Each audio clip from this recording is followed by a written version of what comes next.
네, 오늘 하나님 말씀은 요한계시록 11장입니다. 요한계시록 11장 1절에서 13절까지를 본문으로 하고 있습니다.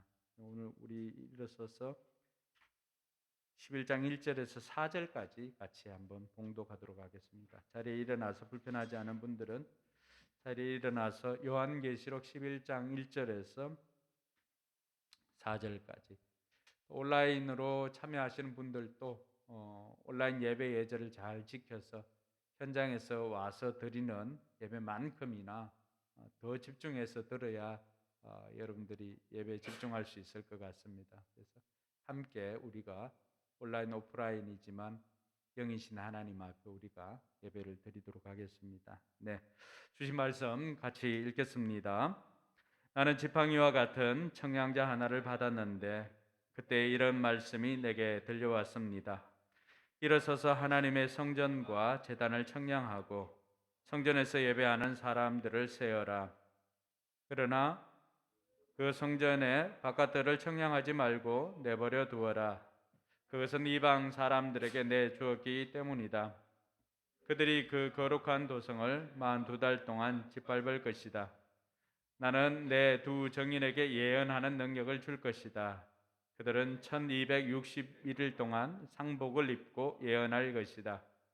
그들은 이 세상을 다스리는 주님 앞에 서 있는 올리브 나무 두 그루요 촛대 두 개입니다. 아멘. 예, 앞뒤 좌우로 한번 인사합시다. 건강하게 하늘 복 많이 받으세요. 건강하게 하늘 복 많이 받으세요. 예, 건강하게 하늘 복 많이 받으세요.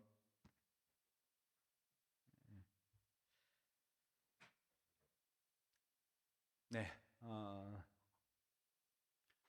마가다락방에서 120명의 성도들이 모여서 성령을 받고 시작된 교회는 시간이 지나가면 지나갈수록 또 시대에 많은 박해를 경험을 했습니다. 때로는 그 박해로 교회가 사라지는 것처럼 보이기도 하고 또 사라져 보일 때도 있었습니다. 그러나 교회는 결코 사라지지 않습니다. 중국에도 지금 올림픽을 하고 있는 중국에도 1966년에 그 우리가 알고 있는 모택동 마오쩌둥이 문화혁명을 단행을 했습니다. 그래서 1979년까지 중국에 있는 교회들이 엄청난 핍박을 당했습니다. 외국 선교사님들은 다 추방을 당하고 그리고 눈에 보이는 가견적인 그런 교회들은 다 사라졌습니다. 그래서 중국 땅에는 보이는 교회라고는 존재하지 않았습니다. 복음을 전하는 선교사님들도 다 사라졌고요.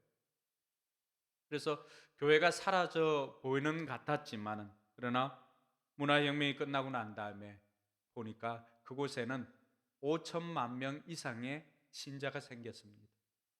여러분, 예전에 우리 대한민국 인구가 4천만일 때가 있었잖아요. 그 숫자보다도 훨씬 더 많은 신자들이 생겼다는 것입니다. 눈에 보이는 교회는 사라졌지만 그 교회는 사라지지 않고 지하로 그리고 가정으로 들어가서 그곳에서 교회의 역할을 감당하였던 것입니다. 우리가 매주 모이는 목장 이런 것이 바로 흙위에서 모습을 따오고 또 신약 성경에 있는 이 가정에서 모이는 교회의 모습을 그대로 우리가 따왔던 것입니다. 그러니까 교회는 성경대로 따라가면은 교회는 사라지지 않는 것입니다. 로마 시대 때 얼마나 많은 박해가 있었습니까? 특별히 10명의 황제들이 수많은 황제들이 있었지만 10명의 황제들은 지독하게도 교회를 괴롭혔습니다. 예수 믿는다는 것 자체가 그 당시에는 순교라고 할 정도로 지독한 박해를 당했습니다. 그리고 교회를 탄압을 하였죠. 교회가 어떻게 되었습니까? 교회가 사라졌습니까? 교회는 사라지지 않고 오히려 교회는 로마의 국교가 되었습니다.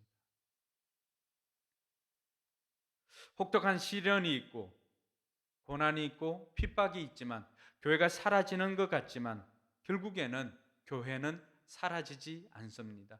그래서 마태복음 16장 18절에 보면은 교회는 음부의 권세가 이기지 못하는 곳이다라고 그렇게 말하고 있습니다.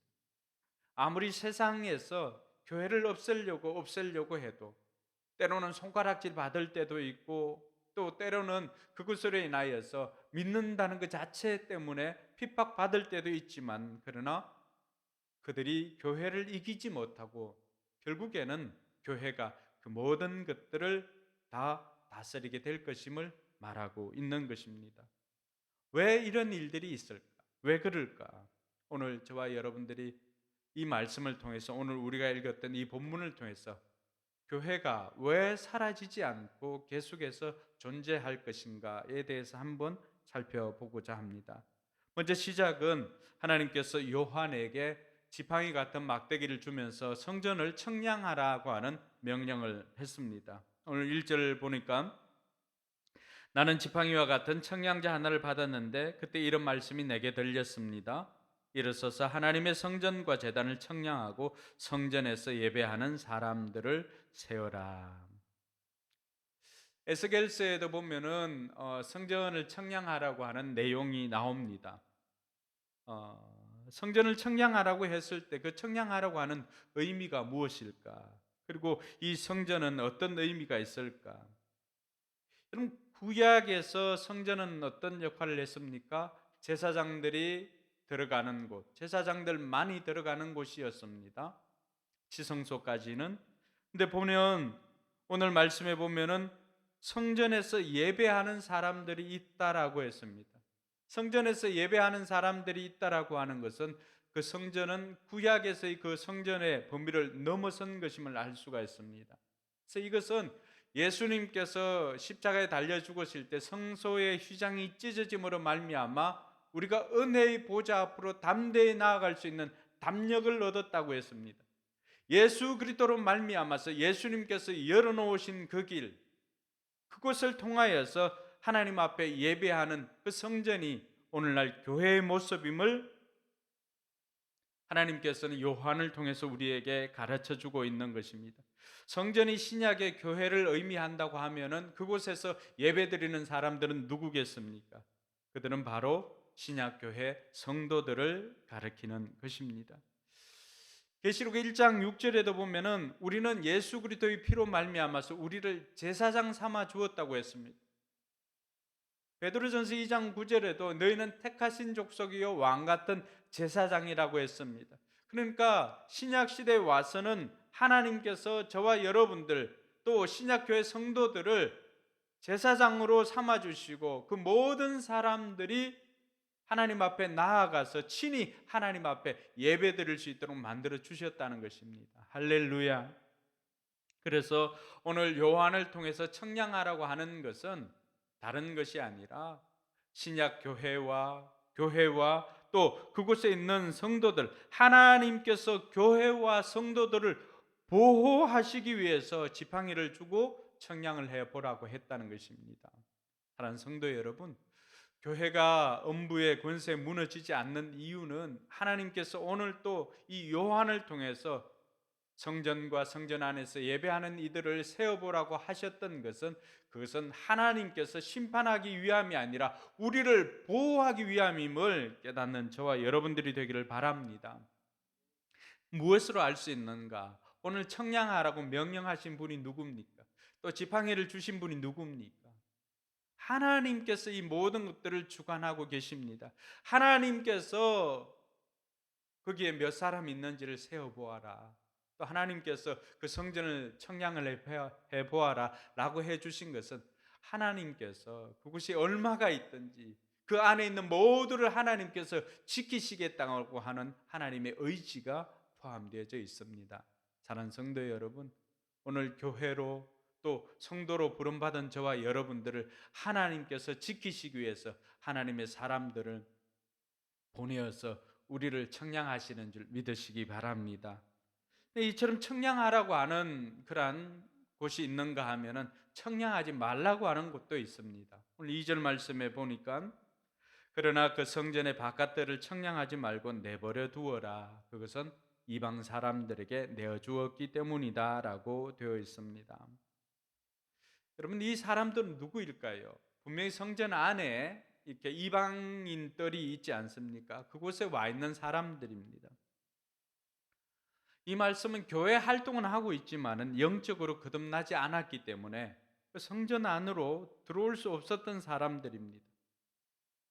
모든 믿음의 신자들에게 허용된 제단 앞에 나아가지를 못하고 하나님의 임재 앞에 나아갈 수가 없습니다. 그러니까 하나님의 임재를 경험하지 못하고 있는 것입니다. 그래서 마태복음에도 보면은 알곡과 가라지를 마지막 때에는 구별할 날이 있을 것이라고 했습니다. 그러나 지금은 구별하지 않는 이유는 가라지를 없애려다가 알곡까지도 없앨 수가 있기 때문에 지금의 완성되지 않는 그 모습을 가지고는 판단하지 않을 것이라고 했습니다. 그러나 분명한 것은 이 마지막 때가 되면은 성전 안에 있는 자들과 이방인의 뜰에 있는 자들은 엄연히 구별된다는 사실입니다. 그러므로 저와 여러분들이 하나님 앞에 성전 안에서 하나님 앞에 예배하는 인생을 통하여서 저와 여러분들이 하나님의 도우심과 보호를 받기를 주님의 이름으로 축원합니다. 하나님께서 오늘 요한에게 이렇게 청량하라고 하시면서 그리고는 두 증인을 하나님께서 보내주셨다고 말하고 있습니다. 3절 말씀해 보니까 3절 같이 한번 읽어볼까요? 나는 내 두 증인에게 예언하는 능력을 줄 것이다. 그들은 1260일 동안 상복을 입고 예언할 것이다. 4절까지 한번 읽어볼까요? 그들은 이 세상을 다스리시는 주님 앞에 서 있는 올리브 나무 두 그루요 촛대 두 개입니다. 여러분, 이 두 증인, 모든 이단들이 다 자기가 두 증인이라고 합니다. 신천지 이만희도 이 자신이 이 두 증인 중에 한 명이라고 이야기를 합니다. 근데 우리가 말씀을 자세히 보면은 이 두 증인은 특정한 사람이나 또 특정한 선지자나 예언자를 가리키는 것이 아닙니다. 이 두 증인은 보면은 하나님께서 하나님의 일들을 감당하기 위해서 충성스러운 참 증인이신 예수님의 길을 따르는 제자로서의 교회 공동체를 의미하는 것임을 알 수가 있습니다. 이어서 나오는 짐승과의 싸움에도 여러분, 그 무저갱에서 나온 짐승이 두 증인하고 싸우게 되는데 두 사람하고 싸우게 된다면 그것을 전쟁이라고 표현할 이유가 없습니다. 그래서 이 두 증인은 특정한 선지자나 예언자나 이단의 지도자를 가리키는 것이 아니라 참 증인이신 예수님의 뒤를 따라갔던 교회 공동체를 의미하는 것임을 알 수가 있습니다. 하나님께서 이 두 증인에게 나는 내 두 증인에게 예언하는 능력을 줄 것이다 라고 했는데 하나님께서 이 두 증인이 오늘 교회 공동체가 증인의 사명을 감당하는 교회 공동체를 누가 준비시켰다는 것입니까? 교회가 증인의 사명을 감당하기 위해서 하나님께서는 두 증인을 친히 준비시켜 주신 줄 믿으시기 바랍니다. 하나님께서 준비시켜 주시고 하나님께서 그들에게 능력을 주시고 해서 그 일들을 감당하게 된 것입니다. 오늘 저와 여러분들이 증인으로 살아갈 때 우리가 증인의 사명을 감당하기 위해서 우리에게 있는 어떤 능력이 아니라 하나님께서는 하나님의 그 능력을, 예언하는 능력을, 하나님께서 증거하는 능력을 우리에게 주셨기 때문에 우리가 증인의 사명을 감당할 수 있는 것입니다. 오늘 4절에서 이들을 표현할 때 이들은 올리브 나무 두 그루요 촛대 두 개라고 그렇게 말합니다. 그러면 이 올리브 기름은 어디에 사용하는 것입니까? 올리브 기름은 성전 안에 있는 그 메노라라고 이렇게 그림 보셨죠? 이렇게 한 개로 다 연결되어 가지고 있는 그 등잔 불을 밝히는 기름의 역할을 감당하는 것이 올리브 기름입니다.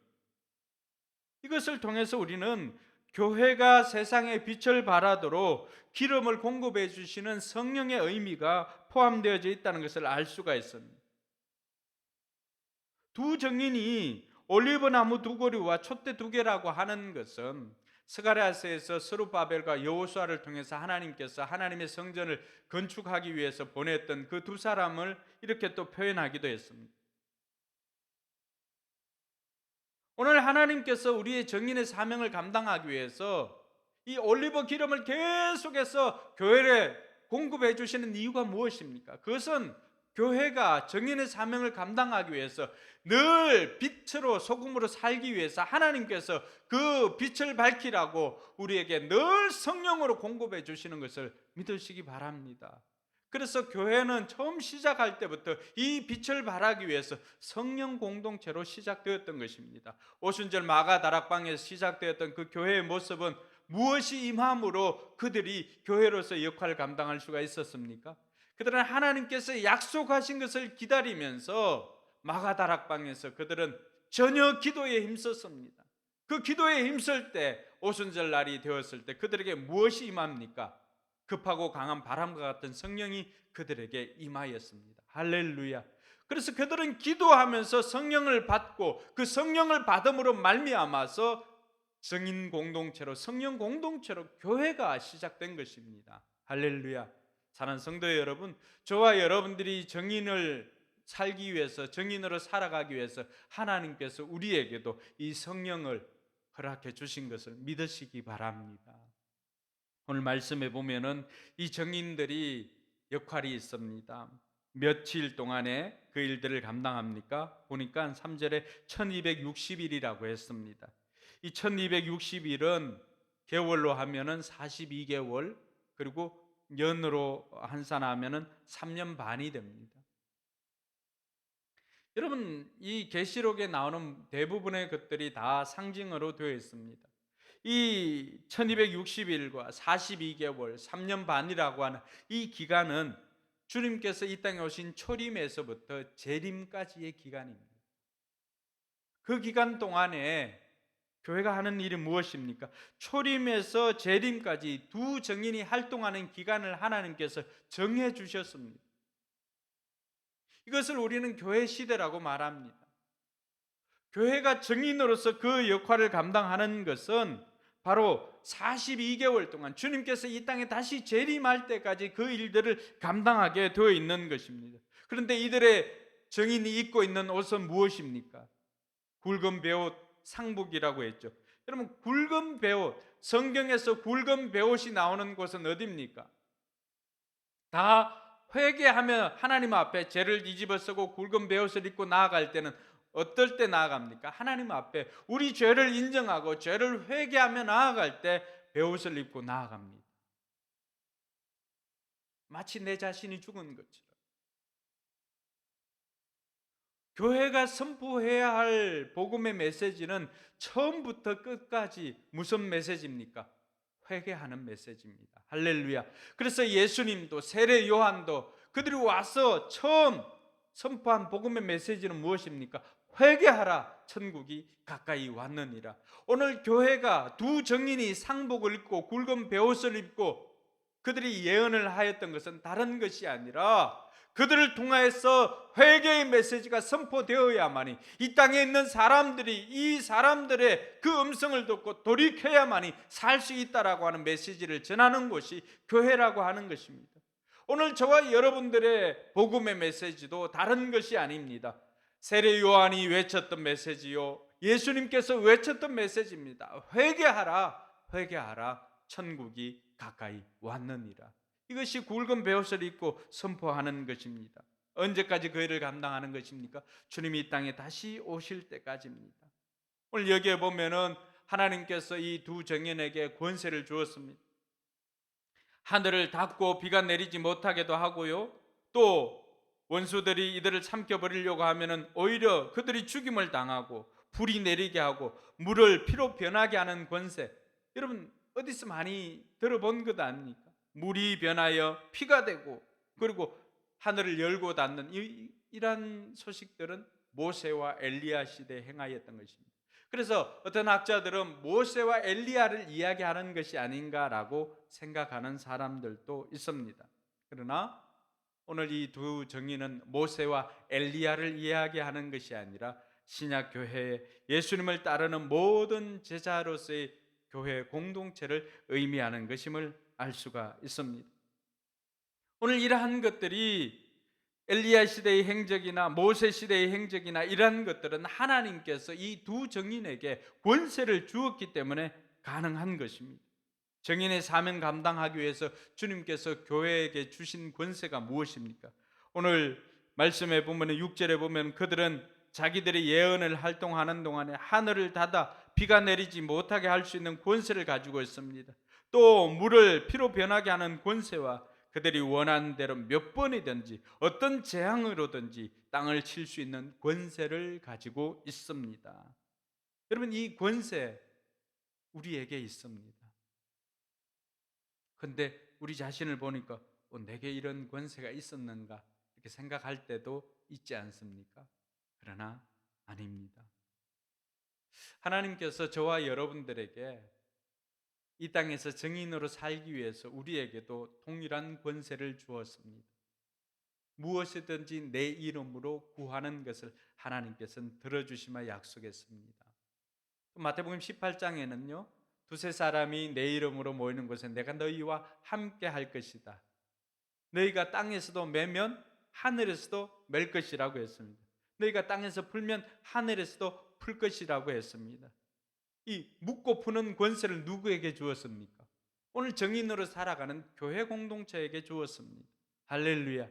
다윗의 열쇠를 가진 교회 공동체, 하나님께서는 우리로 하여금 정인의 사명을 감당하기 위해서 저와 여러분들의 입술을 통해서 나가는 그 말에 권세를 주신 것을 믿으시기 바랍니다. 그래서 예수 믿는 사람들이 이 말하는 것을 조심해야 됩니다. 왜냐하면 하나님께서 우리 입술에 권세를 주었기 때문에 그렇습니다. 그래서 여러분들이 말하는 대로 비는 대로 되는 것입니다.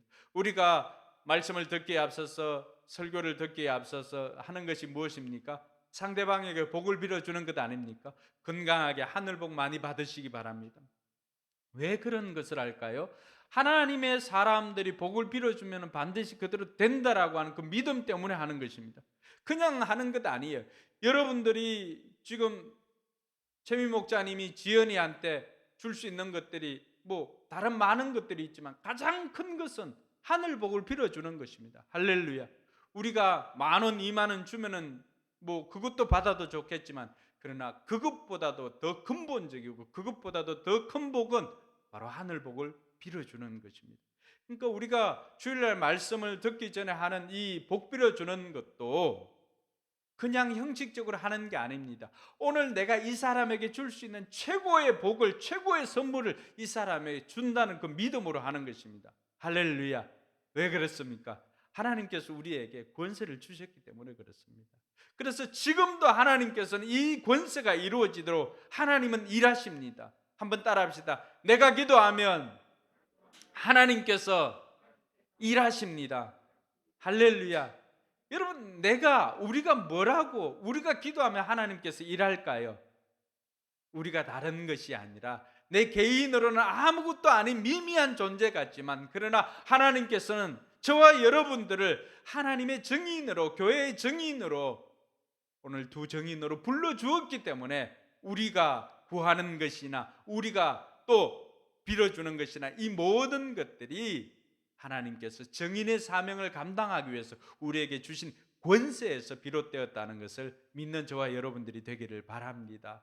그러므로 저와 여러분들이 앞으로 우리의 삶을 통해서, 우리 입을 통해서 자녀들이거나 또 이웃들에게나 또 아니면 직장 동료들이나 누구에게라도 저주가 아니라 살리는 생명의 말을 전하는 저와 여러분들이 되기를 주님의 이름으로 축원합니다. 그런데 이 두 정인에게 문제가 생겼습니다. 무엇일까요? 여러분 7절 한번 보시기 바랍니다. 7절 같이 한번 읽어볼까요? 그러나 그들이 정언을 마칠 때에 아비소스에서 올라오는 짐승이 그들과 싸워서 이기고 그들을 죽일 것입니다. 네. 두 정인은 어떻게 됩니까? 죽임을 당합니다. 이 아비소스는 바닥이 없는 곳입니다. 우리가 개역개정에 보면 무적행어로 되어 있는 곳, 무적행어로 되어 있는 곳입니다. 그 무적행어로부터 짐승이 올라와서 이 두 정인을 죽여버립니다. 무적행으로부터 올라온 짐승은 적그리스도의 화신으로 생각할 수가 있고 또 적그리스도적인 정치 권력이라고도 할 수가 있습니다. 언젠가 때가 되면은 적그리스도가 교회를 핍박을 하고 교회를 없애는 날이 오게 될 것입니다. 그러니까 우리가 지나온 날들을 살펴보고 와서도 알지만은 그러나 이 어둠의 세력들이 교회를 없앤다고 해서 교회가 없어지는 것이 아님을 우리는 다음 말씀을 통해서 다시 한번 알 수가 있습니다. 자, 이 죽임을 당하는 두 증인이 죽임을 당하는 때가 언제입니까? 7절 말씀 보면은 그들이 증언을 마칠 때입니다. 우리가 염려하지 않고 걱정하지 않아도 되는 이유가 무엇입니까? 두 증인이 증인으로서 그 사명을 다 완수했을 때입니다. 할렐루야. 교회가 증인으로서 그 사명을 완수했을 때, 증언을 마쳤을 때에 무적행에서 짐승이 풀린다는 것입니다. 그러니까 우리는 이러한 것들을 염려하지 않아도 되는 것입니다. 우리가 증인으로서 그 사명을 다 감당하기 전까지는 세상의 끝은 오질 않습니다. 할렐루야. 우리가 죽임을 당하지 않습니다. 증인들은 사명을 마쳤을 때, 임무를 완수했을 때 비로소 우리에게 핍박이 있다라고 하는 것을 알 수가 있습니다. 그럴 때 이 두 증인이 죽임을 당했을 때 세상 사람들은 어떻게 합니까? 8절에 보니까 그들이 시체는 큰 도시의 넓은 거리에 내버려지게 될 것이고 그 도시는 영적으로는 소돔이나 이집트라고 하는데 곧 그들이 주님의 십자가에 달리신 곳입니다. 9절에 보니까 여러 종족들이 또 언어와 민족에 속한 사람들이 사흘 반 동안이나 그 두 예언자의 시체를 볼 것이다 라고 이야기를 합니다. 심지어 10절에 보면은 어떤 일이 있냐 그러면은 세상 사람들은 이 두 증인이 죽은 것을 보고는 그렇게 기뻐하였습니다. 여러분, 땅 위에 사는 사람들이 왜 이 두 증인이 죽었는데 그렇게 기뻐했을까요? 그것은 세상 사람들이 그만큼 완악한 삶을 살았던 것입니다. 그동안 두 증인이 증인으로서의 역할을 감당할 때는 이들은 어떻게 했습니까? 두 증인이 와서 하는 이야기들이 무엇입니까? 회개하라는 것입니다. 회개하라고 하는 것은 전제가 무엇입니까? 너 죄인이다라고 하는 것 아닙니까? 죄인이니까 그 죄에서 돌이켜라고 하는 그 메시지를 증인이 살아있을 동안에는 매일 듣게 되는 것입니다. 오늘 우리가 세상 사람들에게 증언으로 괴롭히지 않고 있다면 우리는 직무유기하고 있는 것입니다. 세상 사람들은 증인들이 와서 예수 믿으라고 하니까 그 말에 때로는 양심이 찔리기도 하고 또 죄를 마음껏 즐기지 못하니까 늘 자기가 돌이키지는 않았지만 부담은 있었습니다.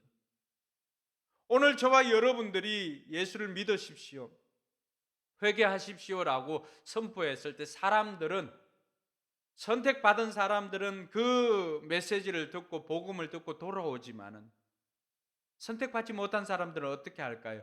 그 사람들은 비록 그 마음에서 돌이키지는 못해도 마음의 저항은 계속 있었던 것입니다. 아, 이렇게 살아서는 안 되겠구나. 찔림은 있었던 것입니다. 그런데 이제 증인이 사라진 것입니다. 그러니까 이들 마음이 얼마나 홀가분할까요? 그래서 서로 기뻐하면서 선물을 주고 즐기고 있습니다.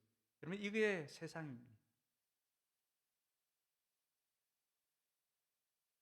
정말 자신을 위하는 것이 어떤 것인지를 모르고 우리가 바른 소리를 해도 복음을 전하여도 사람들은 받지를 않고 오히려 핍박하는 지경에 이르렀던 것입니다.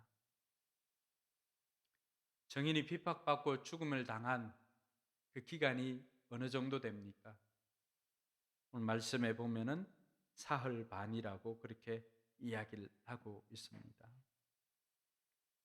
9절에 보면은 여러 백성과 종족과 언어와 민족에 속한 사람들이 사흘 반 동안 그 두 예언자의 시체를 볼 것이며, 저는 말씀을 이렇게 준비하면서 교회가 증인으로서 감당하고 하나님께서 주신 권세를 사용해서 영광을 누리는 때는 기간이 며칠이었어요? 3년 반이었잖아요. 근데 죽임을 당하고 고통을 받는 때는 며칠입니까? 3일 반입니다. 3년 반과 3일 반. 영광은 길고 고통은 짧은, 하나님께서 오늘 교회를 증인으로서 살기 위해서 권세를 주시고 하나님의 보호를 받고 하나님의 일들을 감당하기 위해서 그 영화를 누리는 시간들은 3년 반이라고 하는 엄청난 시간을 우리에게 주셨습니다. 그 하나님께서 우리가 이 땅에서 잠깐이라도 고통받는 것을 하나님께서는 원치 않는 것입니다. 사흘 반을 지나고 난 다음에 3일 반을 지나고 난 다음에 어떤 일이 생깁니까? 11절에 보니까 사흘 반이 지난 다음에 하나님에게서 생명의 기운이 나와서 그들 속으로 들어가니 그들이 제 발로 일어섰습니다. 그것을 목격한 사람들은 큰 두려움에 사로잡혔습니다. 그럼 무슨 일이 일어난 겁니까? 죽은 이가 부활하게 된 것입니다. 할렐루야. 여러분, 예수님께서 죽었다가 3일 만에 다시 살아난 것처럼 예수님의 증인으로 살아가는 두 증인도 마찬가지입니다. 비록 무저갱에서 올라온 짐승에게 죽임을 당하지만 그러나 그 죽임으로 끝나는 것이 아니라 하나님께서 생명의 기운을 그에게 불어넣으심으로 말미암아서 마치 에스겔 골짜기에 죽은 뼈다귀들에게 하나님께서 살아있는 생기를 부어넣어서 그들이 하나님의 큰 군대가 되었던 것처럼 하나님께서는 그들을 두 증인을 다시 살려주신다는 것입니다. 할렐루야. 그러고는 하늘에서 음성이 들려서 이들을 하늘로 다 올림을 받게 됩니다. 이것이 휴거인 것입니다. 사랑하는 성도 여러분, 우리가 이 땅에서 하나님의 일들을 감당하고 때로는 고통을 받기도 합니다. 그러나 그 고통은 잠시입니다. 그 고통으로 우리가 완전히 사라지는 것 같지만 그러나 하나님께서는 생명의 기운을 우리에게 불어넣어서 교회를 다시금 살리시고는 천상으로 올라오게 하시고는 영원히 그곳에서 다스리게 하시는 하나님의 통치에 동참시키는 것을 믿으시기를 바랍니다.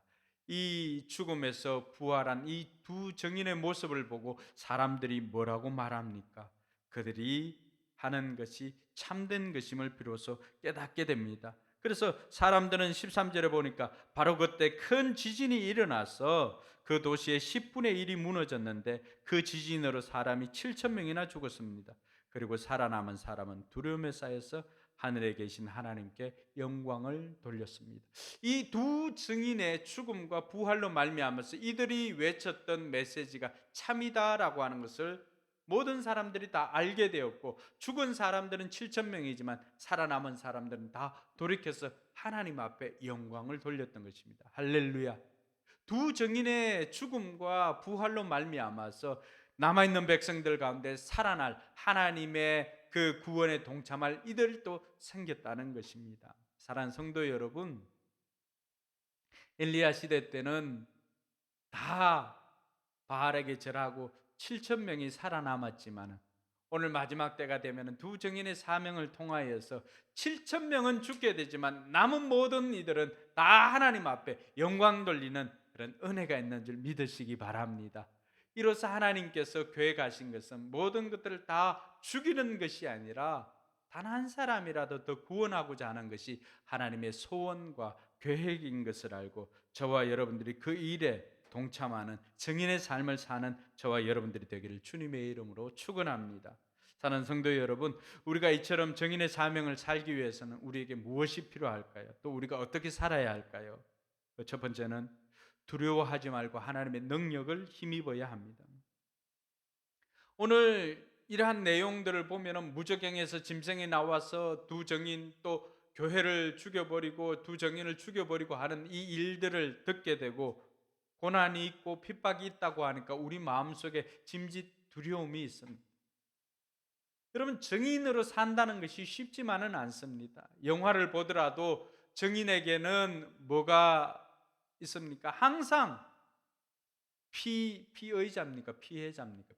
피의자지요. 그러니까 하여튼 나쁜 짓을 한 사람이 협박을 하고 죽이려고 하는 이런 위협이 있습니다. 그러니까 이 사람은, 증인들은 뭘 요청할 수가 있죠? 신변 보호를 요청할 수가 있습니다. 그것은 뭘 의미하는 것입니까?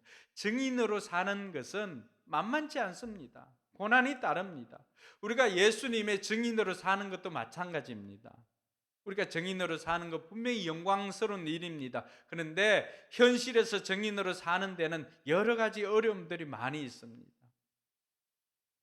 때로는 두려움도 있고요. 때로는 사람들의 손가락질이나 이런 것들도 감수해야만 합니다. 그럴 때 우리 마음에 두려움이 생길 수가 있습니다. 근데 주님께서는 디모데후서 1장 7절과 8절을 통해서 우리에게 두려워하지 말라. 하나님께서 우리에게 주시는 것은 비겁의 영이 아니라는 것입니다. 같이 한번 읽어볼까요?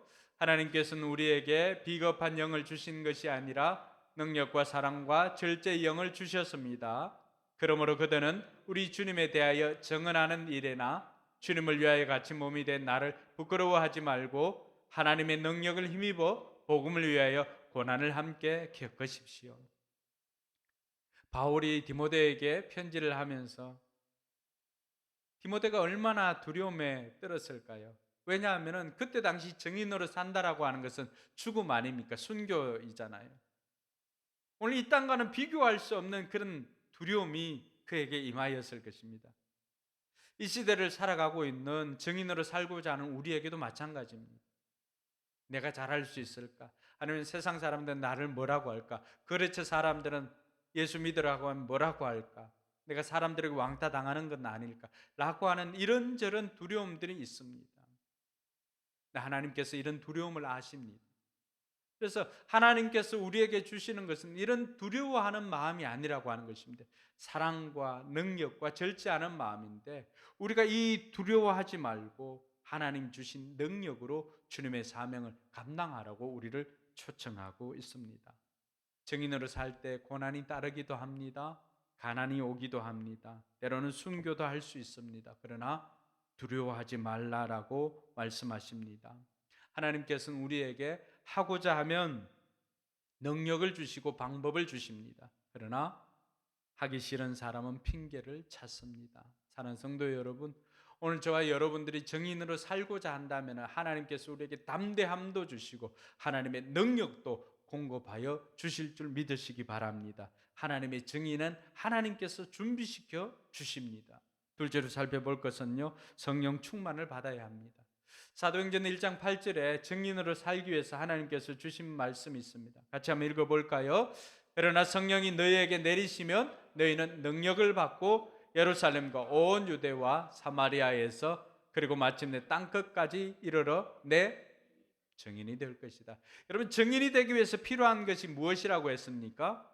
바로 능력이 있어야 되는데, 그 능력은 무엇으로부터 받습니까? 성령이 우리에게 임하면 받습니다. 할렐루야. 그동안에는 내 힘으로 했다라고 한다면, 증인으로 살고자 결단하면, 오늘 이 순간이라도 결단하면 하나님께서는 우리에게 성령을 충만하게 부어주십니다. 할렐루야. 성령이 우리에게 임하면 어떤 현상이 생깁니까? 여러분, 작은 계집아이의 그 외침에도 너 저 사람과 한편이지 라고 했을 때 베드로는 어떻게 했습니까? 저주하면서 예수님을 모른다 부인했습니다. 작은 계집아이에게도 이렇게 두려워 떨었던 베드로가 사도행전에서 마가다락방에서 성령을 받았을 때, 그가 사람을 안전뱅이를 이렇게 세우고 했을 때 어떤 일이 생겼습니까? 제사장들과 관원들에게 붙잡혀 갔습니다. 두드려 맞고 옥에도 갇혔습니다. 너 앞으로 증인하지 마, 이렇게 했습니다. 그때 베드로가, 이전에 베드로 같았으면 두려워 떨면서 저주하고 부인했겠지만은, 성령 충만함을 받은 베드로는 어떻게 했습니까? 내가 이제 사람들을 좋게 하랴, 내가 하나님을 좋게 하랴, 내가 하나님을 부인할 수가 없노라고 하면서 그 사람들에게 매를 맞으면서까지도 증거했습니다. 뭐가 바뀐 것입니까? 성령 충만을 받으니까 하나님께서 증인으로 살아가도록 담대함도 주시고 능력도 주시고 하나님께서 권세도 부어주신 줄 믿으시기 바랍니다. 내가 두려워할 것이 아니라 내가 증인으로 사는데 나는 너무 뭐 MBTI I형이다. 나는 I형이라서 소심해서 나는 혈액형 소심한 게 뭐 있어요? A형? A형? 예. 나는 AA다. 뭐 소고기 등급도 아니고 난 AA라서 소심이라서 난 사람들에게 못 전해. 이러는 사람들 염려할 필요가 없다는 거예요. 하나님께서 우리가 증인으로 살고자 결단만 하기만 한다면 성령을 우리에게 부어주시고 성령이 임하면 우리가 능력을 받아서 우리도 베드로처럼 담대하게 나아가서 복음을 전하는 증인이 될 수가 있습니다. 할렐루야. 결단하면 되는 것입니다.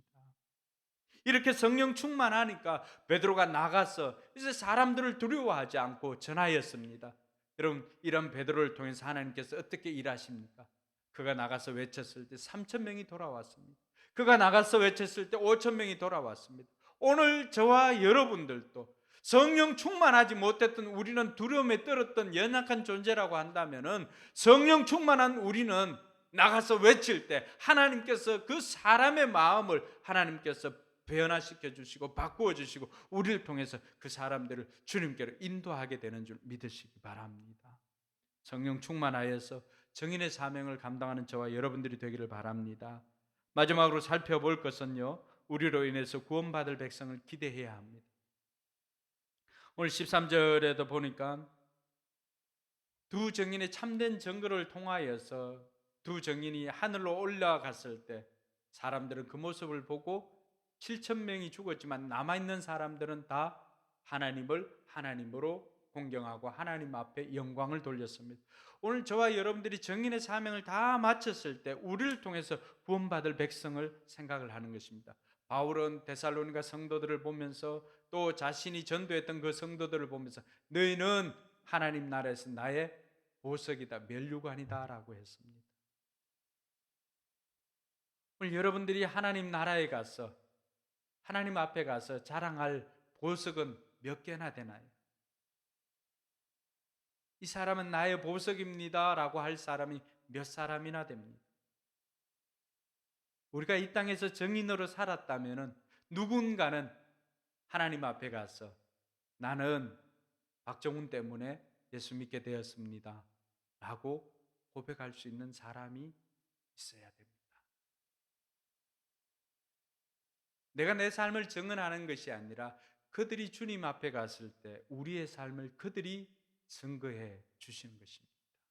사랑하는 성도 여러분, 이 땅에서 저와 여러분들 하나님 앞에 가서 이 땅에서 우리가 주님의 증인의 삶을 살았다면 하나님 앞에 가서는 그들이 우리의 증인이 될 것입니다.